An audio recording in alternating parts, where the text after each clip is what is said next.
حي على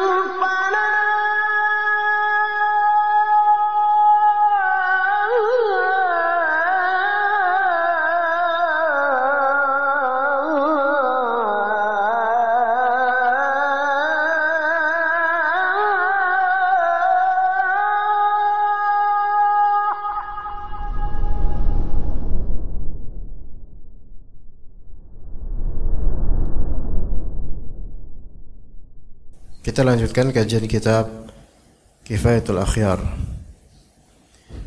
di masalah masih di syarat sah salat, dan kita menuju ke syarat ke-8 yaitu al-imsak 'anil akl. Al-imsak 'anil akl yaitu tidak makan ketika salat, menahan diri dari makan ketika salat. Dan tentu include di dalamnya minum, ya, makan atau minum. Berkata Syekh Taqiyuddin Al-Hisni rahimahullah, asy-syartu tsamin al-imsaku 'anil akl. Syarat ke-8 yaitu tidak makan ketika salat.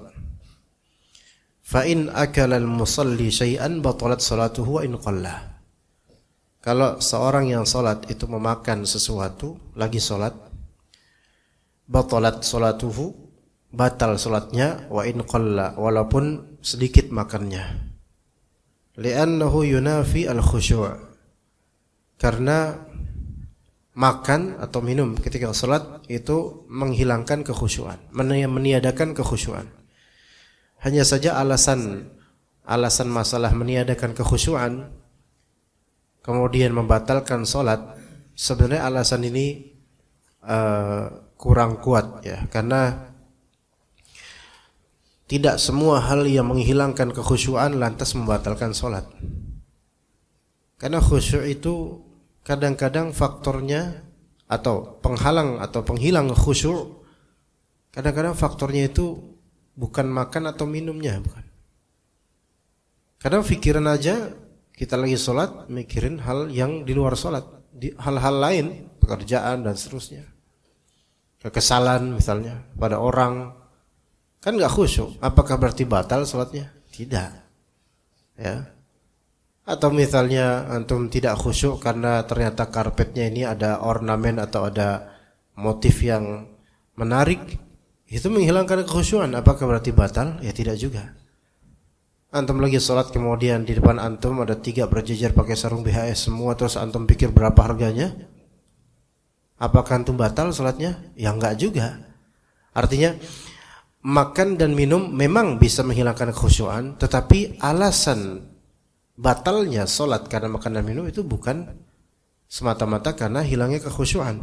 Bahkan ada aja orang, ya, lagi ngunyah sesuatu, lagi makan sisa dari makanan sahur tadi misalnya, ya, kemudian dia makan tapi masih khusyuk memperhatikan ayat yang dibaca atau yang dibaca oleh imam. Jadi bukan itu parameternya, tetapi di sini disepakati oleh ulama secara global bahwasanya makan dan minum dalam salat itu membatalkan salat. Dan itu pendapat umumnya ulama untuk salat fardu. Untuk salat fardu. Dan ana belum mengecek lagi. Untuk salat sunnah ada beberapa ulama yang berpendapat jika berhajat dibolehkan dia untuk minum. Tapi ana belum bisa mendatangkan ini madhab yang mana, ulama siapa, tetapi ana pernah membaca untuk salat sunnah maka ketika berhajat untuk itu maka boleh minum, namun ana belum bisa memastikannya. Tapi itu jangan ditiru. Maksudnya bukan berarti ana ikut dengan pendapat itu, walaupun ada yang berpendapat itu, ya. Wa fi wujaihin la tabtulu bil qalili wa huwa ghalat. Dalam satu sisi atau pandangan wujaih, yaitu wajah. Maksudnya wajah di sini adalah satu pendapat, satu qaul yang mana qaul ini minor sekali dalam mazhab Syafi'i. La tabtulu bil qalil. Tidak batal salatnya dengan sedikit. Dan ditahqiq oleh beliau ini penulis bahwa ghalat, dan ini salah. Namun begini. Al-qalil minat ta'am, sedikit dari makanan, ini kan parameternya belum ketahuan.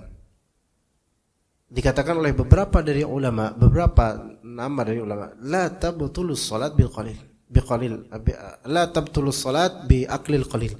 Tidak batal salat dengan makan sedikit. Tapi makan sedikit ini sesuatu yang masih ambigu.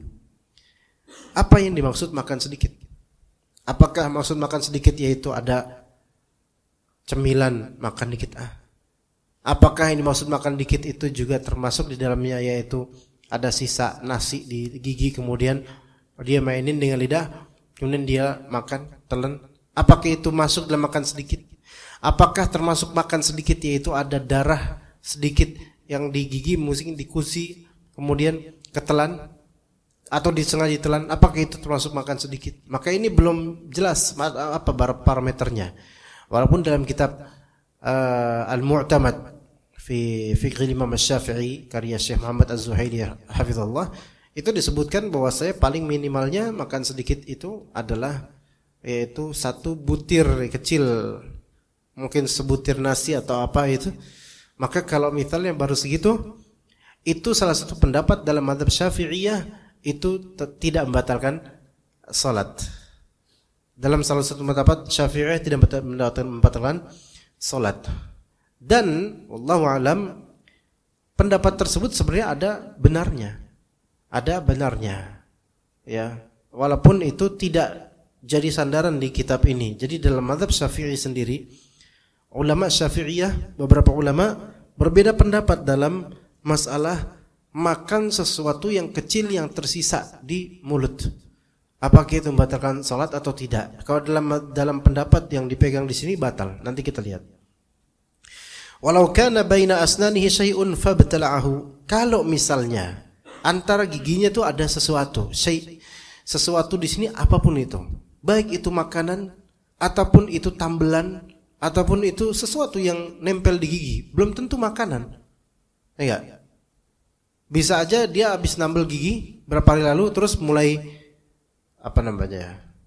luntur, mulai keropos gitu ya. Kemudian kan ada kerasa tuh bekas tambelan. Nah, misalnya seperti itu. Itu termasuk sesuatu yang di antara gigi. Kalau nasi ya jelas, atau cabai atau mungkin bawangnya sekalian, kemudian bawang putih, bawang merah, kacang, jadi sambal tuh, ya kan. Nah, misalnya ada di mulut ya tersisa karena giginya umumnya mungkin bolong dan menyimpan untuk siang hari mungkin ya. Terus pas dia lagi sholat satu persatu digacolin dicangkul satu-satu kemudian. Nah, ini ulama berbeda pendapat, tapi kalau di sini nanti akan disebut batal sholatnya. Sedikit memang, sedikit. Syai itu menunjukkan dalam bahasa Arab syai itu sedikit. Ya, dalam bahasa Arab syai itu kadang dimaknai sedikit. Kata Allah Azza wa Jalla, "Walanabluwannakum bisyai'in minal khaufi wal ju'." Kami akan menguji kalian dengan sedikit. Syai di sini artinya syai sedikit. Ya, jadi kalau Arab orang ini syai itu artinya qalil. Kalau Sunda beda ini. Ini kayak gini Sunda nih apa?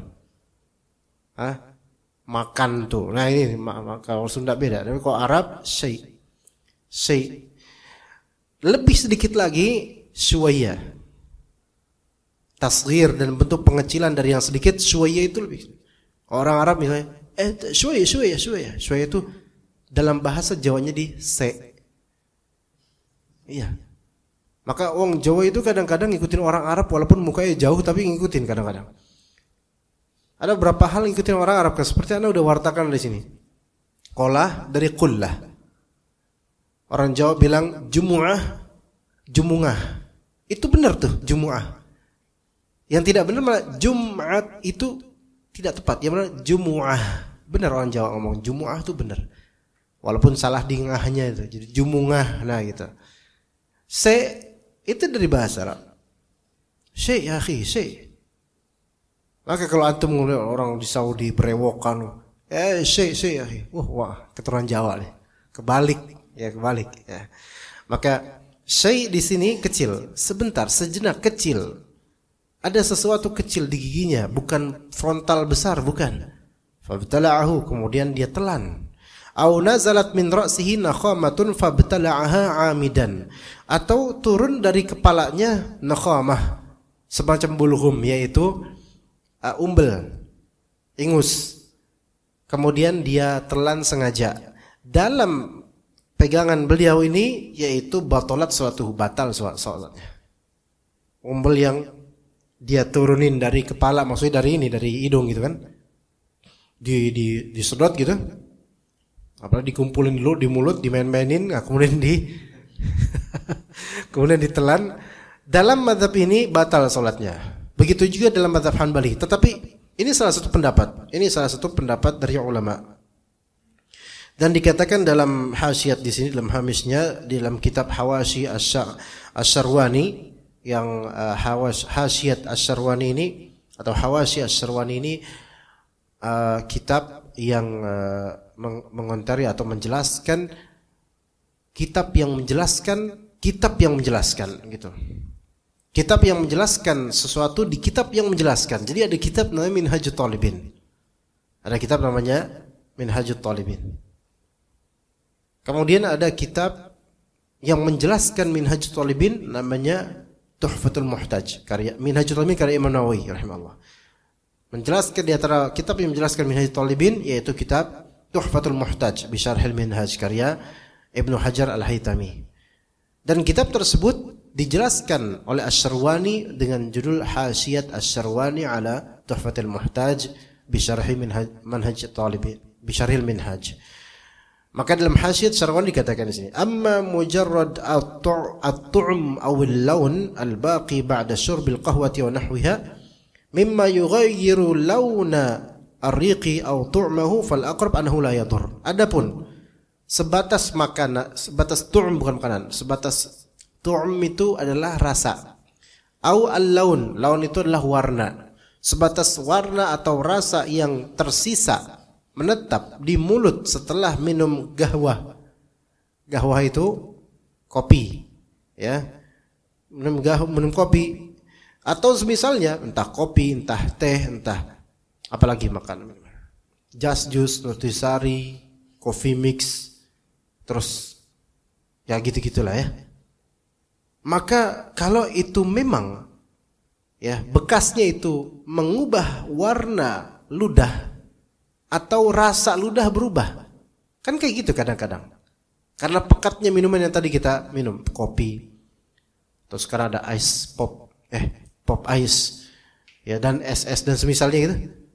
Yang berasa gitu. Maka fal aqrab annahu la yadur. Itu yang lebih tepat adalah, lebih dekat kebenaran adalah itu tidak bermasalah ketika kita salat kerasa gitu. Dalam ludah enggak masalah dalam salat, dalam puasa juga enggak masalah. Ketelan cappuccino nih gitu kan. Sisa tadi gitu kan. Iya. Oh iya masih ada sisa nih. Minum terus. Ya kalau minum beneran soalnya ya sebatal. Kalau misalnya masih di sini kesisa enggak masalah. Kalau itu adalah sisa al-baqiyah itu yang memang tersisa, bukan yang memang dia sengaja nyimpen di mulut. Minum taruh di sini. Allahu Akbar. Susah itu baca Al-Fatihah, nggak bisa itu. Baca Al-Fatihah di hati, nggak sah baca Al-Fatihah di hati. Salat baik fardu atau sunnah, baca Al-Fatihah di hati nggak di mulut, nggak sah. Ini perhatikan ya, nggak sah salatnya. Ya harus dia dengan lisan, hati-hati. Nah, kemudian lianna, ini udah jelas di sini, udah jelas. Dikatakan oleh Syekh Taqiyuddin Al-Hisni rahimahullah, falau kana maghluban bi an jara ar-riqu bi baqi at-ta'ami aw nazalat an-nakhamah wa lam yumkinhu imsakuha lam tabtul salatuh. Kalau misalnya ternyata dia maghlub, yaitu ya terkalahkan dengan kondisi mulut atau enggak sengaja atau keceplosan seperti ludah yang terkumpul di sini itu mengalir dengan sisa makanan yang ada di mulut atau di gigi ke bawah, atau misalnya liurnya tercampur dengan umbel yang agak encer misalnya, dan dia tidak mungkin untuk memisahkannya atau menahannya dan ketelan gitu aja, maka insyaallah tidak batal salatnya. Li'annahu ma'dzur, karena dia diberi uzur. Sampai sini dulu. Namun pendapat yang ana lebih condong padanya, wallahu alam, bahwasanya menelan sisa makan yang kecil, ya itu insya Allah semoga tidak masalah selama tidak besar. Kecil, cabai misalnya. Enggak, cabai serpihan, bukan cabai masih ininya, cabai serpihan.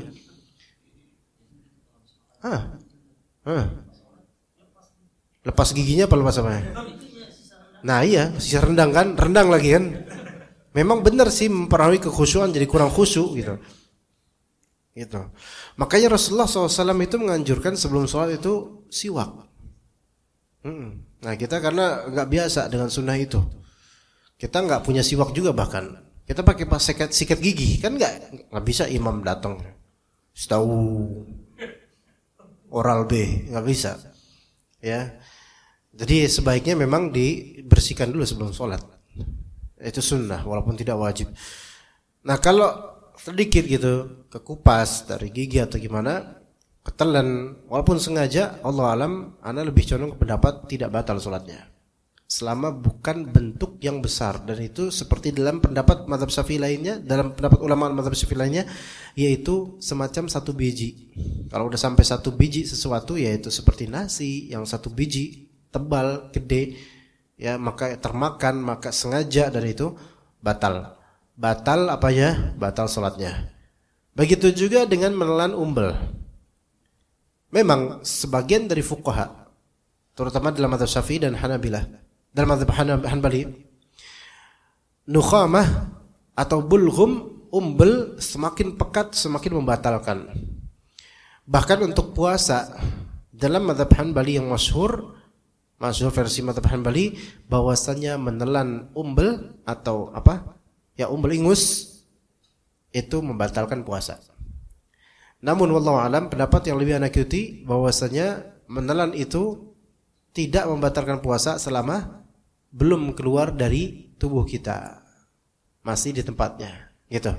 Adapun kalau udah keluar, dipungut lagi. Nah, ini masalah di puasanya batal, masalah di kejiwaannya juga gitu kan ya. Nah, orang seperti ini aneh gitu. Tapi kalau dia telan, batal itu puasanya.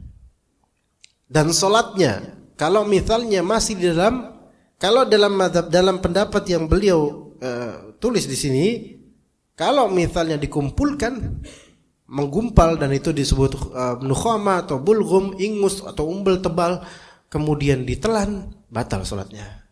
Walaupun pendapat tersebut ana tidak menganggap, lebih menganggap yang tidak membatalkan itu lebih sahih. Karena tidak ada dalil khusus yang menyatakan hal itu. Melainkan umbel ini lebih tepat ke kiasan bukan ke makanan. Dikiaskannya lebih tepat ke ludah, ke ludah. Bukan ke makanan. Karena umbel pertama dia bukan makanan. Ya enggak? Coba antum ketika melihat lagi jalan, tiba-tiba ada umbel gumpal di situ. Makanan. Enggak mungkin kan? Ya, binatang aja mikir-mikir mau makan. Nah, kemudian kalaupun ada di diri antum, di hidung antum, di mulut antum umbel itu, antum tahu ini bukan makanan. Walaupun antum main-mainin pakai lidah gitu misalnya, tetap itu bukan makanan. Tapi kan itu ada rasanya. Walaupun ada rasanya, lebih dekat kepada ludah dibandingkan ke makanan. Maka wallahu alam, terkiaskan dengan ludah, maka umbel wallahu alam tidak membatalkan puasa, tidak pula membatalkan salat selama itu belum keluar dari tempat normalnya. Dari hidung, dari mulut belum keluar. Adapun kalau udah keluar dari hidung nih keluar, set gitu, turun ke bawah kan, dari pemubazir nih, akhirnya ditadahin pakai bibir bawah, gitu. Batal nggak? Belum kan, belum ditelan. Kurang asin, ya misalnya. Kalau ditelan batal. Afwan, iya batal. Karena apa? Sudah keluar dari tempat normalnya, yaitu hidung atau mulut. Itu yang sahih. Yang di sini aja baru di sini padahal keluar netes, kemudian ditiris di bibir bawah, itu aja ditelan bisa batal. Apalagi kalau udah dilepein, nah itu lebih lagi ya, gitu. Taib. Wa in akala nasiyan aw jahilan bitahrim. Dan kalau misalnya dia makan tapi lupa, nasian di sini bukan nasi, tapi nasian di sini lupa artinya. Kalau dia makan karena lupa atau jahil, nggak tahu tentang keharaman makan pas lagi sholat, maka dilihat. Fa in qalla lam tabtul. Kalau makannya itu sedikit maka nggak batal. Tapi kalau wa in katsura batal salatu al asah. Pendapat yang lebih sahih kalau misalnya banyak maka batal salatnya. Kebayang nggak, Pak? Orang lagi sholat makan. Kebayang? Nggak kebayang karena ya kita nggak pernah gitu dan nggak pernah melihat sampelnya. Tapi orang awam jahil nggak pernah sholat atau gimana bisa jadi dia atau baru masuk Islam. Allahu Akbar. Terus ada permen lama nih tarawihnya. Permen kis. Atau relaksa. Lumayanlah daripada gabut kata dia. Kalau dia baru masuk Islam, jahil dimaklumi. Tapi di sini apakah itu termasuk sedikit? Itu termasuk sedikit. Kalau permen termasuk sedikit. Tapi sedikitnya lama. Namanya relaksa kan 2 rakaat dapat itu. Ya kan? 2 rakaat tarawih. Maka sebenarnya begini, sejahil-jahilnya orang sekarang pasti insya Allah ngerti lah. Kalau misalnya itu nggak boleh. Kalau dia ngerti, bukan lupa, maka batal sholatnya. Ya, nggak kebayang juga sih kalau sedikit gitu, makan sedikit biasa nggak kebayang. Ala kulli hal, kalau misalnya dia lupa, lagi sholat dia makan, mungkin nggak? Mungkin. Gimana kok bisa mungkin? Ya kita nggak pernah gitu memang. Tapi coba seorang ketika dia lagi sholat dan safar, ya, dan dia di pesawat, dia lagi sholat, Allahu Akbar. Soal gini konsentrasinya hilang. Iya. Tiba-tiba dia lupa kalau dia lagi sholat. Terus ada citos di samping, makan. Dimakan sama dia. Astagfirullah. Saya kan tadi apa? Lagi sholat, subhanallah. Diterusin sama dia. Kalau diterusin batal nggak? Batal kalau diterusin kemudian ditelan batal sholatnya. Tapi kalau misalnya dia memang murni lupa, makan dah ketelan. Itu baru satu gayungan, satu inan. Mau ngambil lagi? Oh iya, saya lagi sholat ya. Astagfirullah, lupa. Diterusin kemudian sholatnya. Makan cuman 1 potato doang. Ya. Itu sedikit. Dalam mazhab ini tidak batal sholatnya karena sedikit dan lupa. Tapi kalau udah banyak, sampai dalam itu makin dalam aja tuh cikingnya tuh kan. Diambil. Dan dia gini doang, dikira dia gini karena kedinginan, dia lupa kalau dia lagi sholat. Ya. Maka apa? Dianggap batal. Ketika dia ingat, dianggap batal sholatnya. Begitu. Kalau itu terjadi ya. Wa'lam annal madgha wahdahu fi'lun yubtilu kathirhu as-shalah. Ketahuilah bahwasanya mengunyah, perbuatan mengunyah saja itu adalah suatu perbuatan yang kalau dia banyak dilakukan di sholat itu akan membatalkan sholat. Mengunyah membatalkan sholat. Kalau banyak, ngunyah kalau banyak membatalkan sholat. Wa illam yasil syai'un ilal jawf. Walaupun enggak ada sesuatu yang masuk ke rongga tubuh kita, lambung ataupun paru-paru enggak masuk. Tapi terus mengunyah itu bisa membatalkan sholat dalam mazhab. Ya. Gimana gambarannya coba? Dia sebelum sholat makan bubble gum. Apa ngunyah bubble gum? Masih manis nih. Pas mau sholat udah enggak manis. Tapi tetap dia simpen di giginya. Allahu Akbar. Ya tadi, daripada gabut mendingan ngunyah bubble gum walaupun udah nggak ada rasa. Rasanya udah netral, rasanya rasa ludah. Ditelan pun ludahnya nggak ada rasa, hambar gitu. Banyaknya ngunyah dia dalam mazhab ini dianggap batal sholatnya. Karena dia telah melakukan gerakan-gerakan yang tidak merupakan hajat dalam sholat. Dan dilakukan kontinu pula banyak, maka dia dianggap batal salatnya. Ya. Walau kana bi famihi aqidatun fadhabat, kalau misalnya di di mulutnya, di dalam mulutnya itu ada akidah. Akidah sini bukan akidah kepercayaan, bukan. Akidah di sini adalah sukar, gula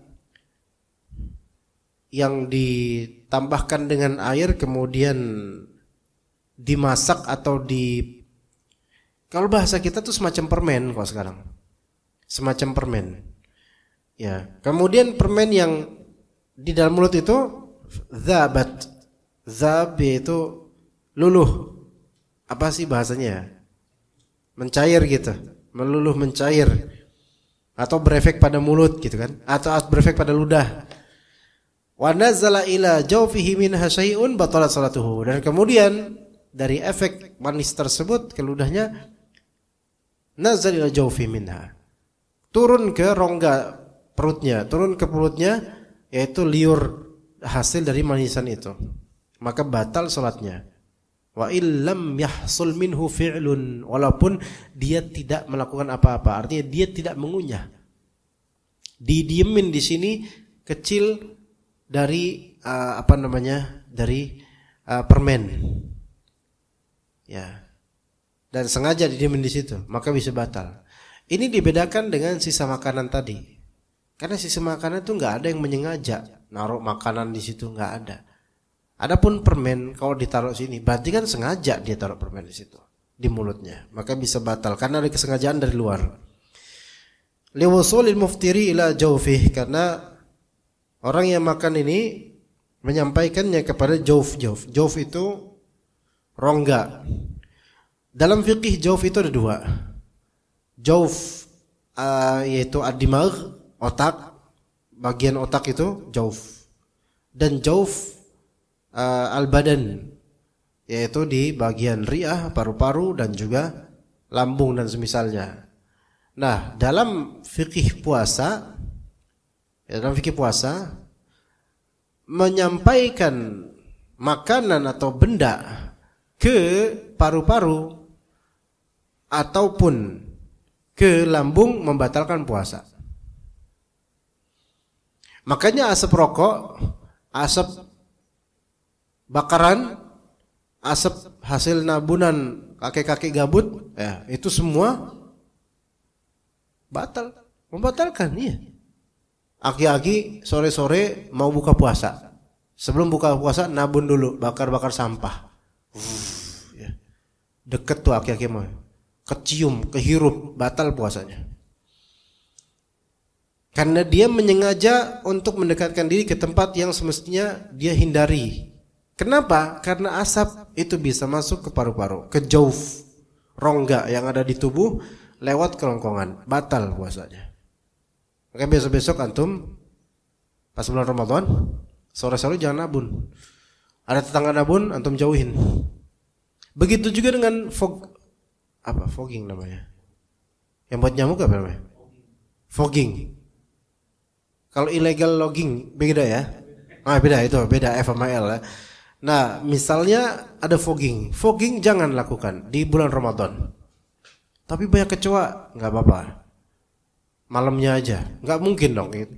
Tapi jangan, kalau memang terjadi fogging, keluar semua dari rumah, jangan nikmati aromanya. Ya. Kecuali kalau asap tersebut terlintas, dia nggak berniat menghirup, kehirup gitu aja, maka ini nggak batal karena nggak sengaja.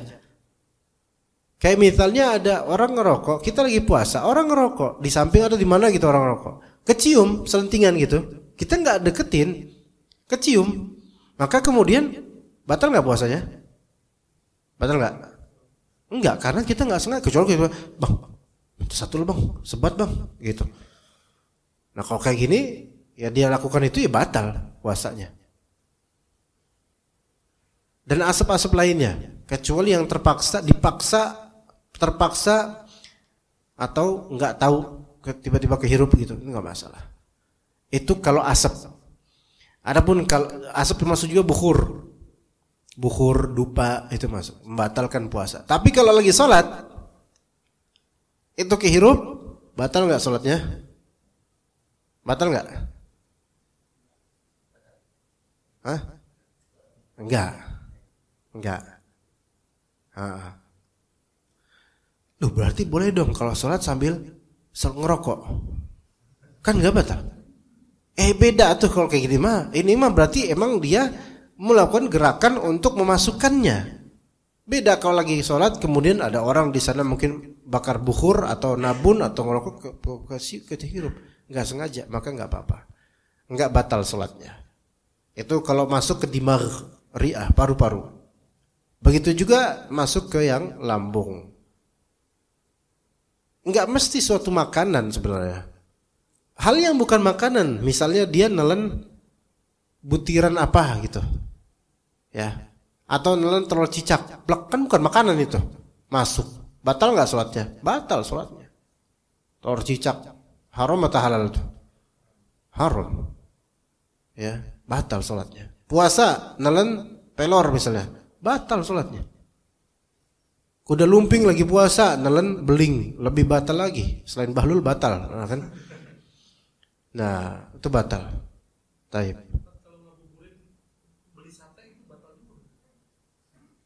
Nah, itu dia tuh. Kok Anda nggak kepikiran? Nggak kepikiran Anda tuh? Bener. Asapnya ya, iya bisa batal itu ya. Makanya besok-besok tukang sate itu libur aja dulu. Pagi nih, kalau asap memang besar, ya, maksudnya asap besar ini kan kayak asap nabun atau asap rokok itu kan asap yang ini.